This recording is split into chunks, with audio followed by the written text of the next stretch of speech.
So இன்றைக்கி பார்த்தீங்க அப்படின்னா ஆரஞ்சு ப்ளஸ் மாதுளை. இது வந்து ஆரஞ்சு வந்து பார்த்திங்க அப்படின்னா விட்டமின்ஸ் நிறையா இருக்குது. அதே மாதிரி இதில் மாதுளை பார்த்திங்க அப்படின்னா ப்ளட்டு உங்களுக்கு வந்து நிறைய கம்மியாக இருந்துச்சு அப்படின்னா மாதுளை சாப்பிடுங்க. ஸோ இன்றைக்கி இது வந்து இந்த பாக்ஸில் கொடுத்து அனுப்பிச்சது தங்கச்சி தான், சேம் தங்கச்சி.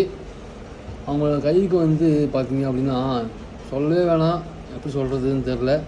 ஓகே, சொல்ல வார்த்தையே இல்லை, டெய்லியாக சொல்கிறோம். அதனால் வந்து no words to say about our தங்கச்சி. Love you so much. So அது என்னென்னா இன்றைக்கி ஈவினிங் ஸ்நாக்ஸ் இது சிற்றுண்டி. அதாவது பார்த்திங்க அப்படின்னா உங்களுக்கு சப்போஸ் உங்களுக்கு உடம்பு சரியாமல் இருந்தாலோ, உங்கள் உடம்பு வந்து கொஞ்சம் ப்ளட் லெவல் கம்மியாக இருந்தாலோ, உங்களுக்கு சுகர் இருந்தாலோ இது சாப்பிட்லாம், அருமையாக இருக்கும். அதுமாதிரி சைத்தாவில் பார்த்திங்க அப்படின்னா அந்த மாதுளையை போட்டிங்க அப்படின்னா செமையாக இருக்கும். இந்த இஃப்ரான் குண்டா வந்து பிடிக்காதுன்னு சொல்லுவான், நான் வந்து தள்ளி வச்சு சாப்பிட சொல்லுவான். அது இனிப்பாக இருக்குமா, அதாவது காரமாக சாப்பிட்டு ப்ளஸ் இனிப்பு சாப்பிட்டீங்க அப்படின்னா வேறு லெவலில் இருக்கும். அதுதான் பிரியாணி கூட வந்து ஸ்வீட் சாப்பிடுங்க. நான் முடிச்சுட்டு லாஸ்ட்டாக ஏன்னா காரமாக இருக்கும்ல பிரியாணி, அதை முடிச்சு ஸ்வீட் சாப்பிட்டா செமையாக இருக்கும். அதுக்கு மேனேஜ் பண்ணுறது தான் வந்து சைத்தாவில் வந்து மாதுளை கொடுத்துறாங்க. ஆனால் அந்த குண்டு இஃப்ரான் வேணாம் சொல்கிறோம் அசிங்கமாக. அதாவது இது வந்து சோஷியல் மீடியானால நான் வந்து பேசாமல் இருக்கேன்.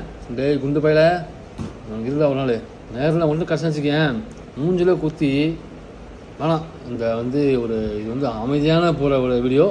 ஸோ பிரச்சனை வேணாம்னு நினைக்கிறேன். அந்த இஃப்ரான் குண்டா பிரபல யூடியூபர் அவன். So okay guys, thank you.